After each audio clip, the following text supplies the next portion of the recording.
4 बजे से और 6 बजे तक का जो समय है ये भजन के लिए बहुत लाभदायक है।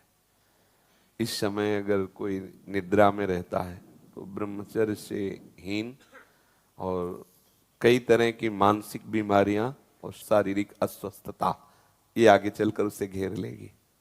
मानसिक बीमारियां, कई तरह से मन डराने लगेगा, कई तरह से मन में ऐसे कुभावनाएं जागृत हो जाएंगी।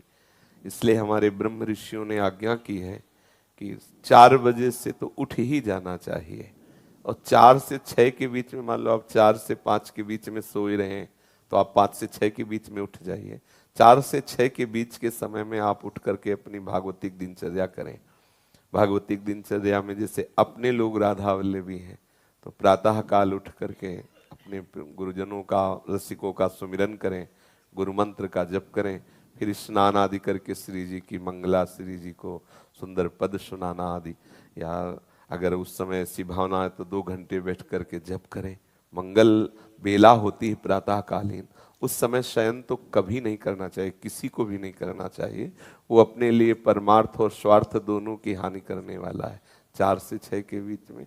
महाराज जी, मैं सुबह उठ जाऊंगा, मैंने सोच लिया कि अब मैं ना कल से उठूंगा। अच्छा। तो मैं 1 हफ्ता उठ लूंगा, फिर अच्छा। जैसे मेरे मन के अंदर आएगा ना, नहीं अब मैं ना उठने लग गया हूं, तो फिर अगले दिन है ना वो फिर पूरा ढेर हो जाऊंगा। नहीं, ऐसा नहीं, आपका दृढ़ नियम होना चाहिए। और नए बच्चे हो तो अलार्म वाला सिस्टम रख लो, वो जब बजे तो उठ के बैठ जाओ। इसमें आपको प्रयासरत रहना पड़ेगा, कुछ समय प्रयासरत रहिए, फिर आपका अभ्यास बन जाएगा कि आप उस समय सो ही नहीं सकते।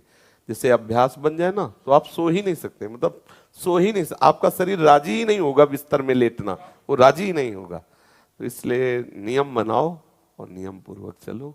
जब आपको लगे कि आज हम नहीं उठ पाए तो उस दिन दंड स्वीकार करो, व्रत रह जाओ कि आज समय से उठे नहीं इसलिए आज भोजन नहीं, उपवास कर लो। ठीक है, तो ठीक हो जाओगे।